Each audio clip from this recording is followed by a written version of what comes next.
Cette proposition de loi va dans le bon sens. Elle tend la main à des familles dont la vie a basculé du jour au lendemain face à un diagnostic terrible. Et je veux saluer ici les associations qui se battent depuis des années pour en arriver là. Eva pour la vie, Grandir sans cancer, l'UNAPI et j'en oublie. Sans elle, cette loi ne serait qu'une page blanche. Mais je vais dire les choses telles qu'elles sont. Le texte qui nous revient aujourd'hui n'est pas celui que nous avions voté. Il est une pâle copie et je le regrette profondément. En décembre 2024, dans cet hémicycle, nous avions gagné des droits bien réels. Le congé pour l'annonce de maladie, porté à 15 jours, la gratuité de stationnement pour les parkings d'hôpitaux, la protection contre les expulsions locatives, la protection contre les discriminations au travail et la gratuité de l'hébergement temporaire près de l'hôpital. Voilà ce que nous avions apporté à ce texte du concret pour les parents d'enfants atteints d'un cancer, de handicap ou de maladies graves, des droits opposables. Et puis le texte a pris le train pour le Sénat et il est revenu méconnaissable. Car la droite sénatoriale s'est penchée sur notre ouvrage avec la délicatesse d'un huissier.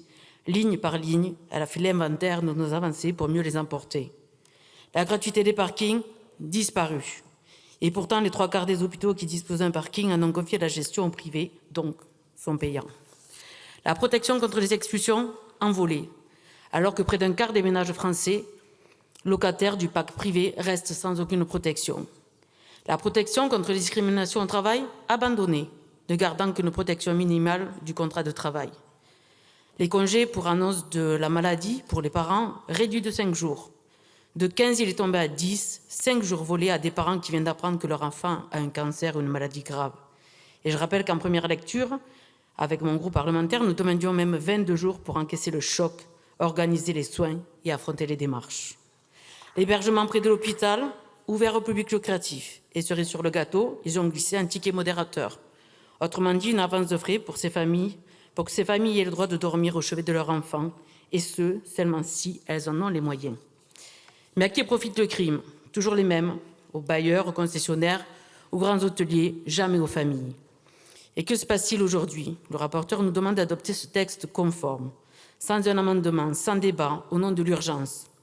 L'urgence, nous l'entendons, ces familles attendent depuis 2024, et pour elles, chaque mois compte. Pourtant, le rapporteur nous a prévenu, n'est pas parvenu à empêcher le Sénat de défaire le travail de l'Assemblée. Et maintenant, on nous explique qu'il faut accepter cette version dégradée ou rien. C'est du chantage parlementaire et nous le dénonçons. La Macronie et la droite sénatoriale s'arrangent en coulisses dans le dos des députés, des familles et des associations. C'est pour cela que nous avons demandé la sortie de la procédure de législation en commission, pas pour bloquer, pour permettre des débats démocratiques, pour que ces familles, les associations qui nous regardent sachent qui les défendent dans cet hémicycle. Et plus largement, je voudrais dire un mot sur votre méthode. C'est toujours pareil avec vous. Les lois sociales, vous les sortez en fin de mandat pour faire mine de vous soucier de la vie des gens. Mais toujours sans moyens, toujours des annonces, mais jamais de concret. Vous excellez dans la communication, les titres ronflants et les conférences de presse émues. Mais quand il s'agit de faire changer vraiment la vie des gens, vous reculez. La gratuité des parkings, trop coûteux. La protection contre les expulsions, atteinte à la propriété. À chaque fois, les mêmes réflexes, voter le principe, reculer sur les moyens. Or, ces parents d'enfants atteints de cancer ou de maladies graves n'ont pas besoin de principe. Ils ont besoin que l'État joue vraiment son rôle de protection, pas qu'il s'en remette aux concessionnaires et aux groupes privés. Souvenons-nous que près d'une famille sur 4 qui touche l'allocation d'un enfant handicapé vit sous le seuil de pauvreté. Voilà la réalité que cachent vos beaux discours.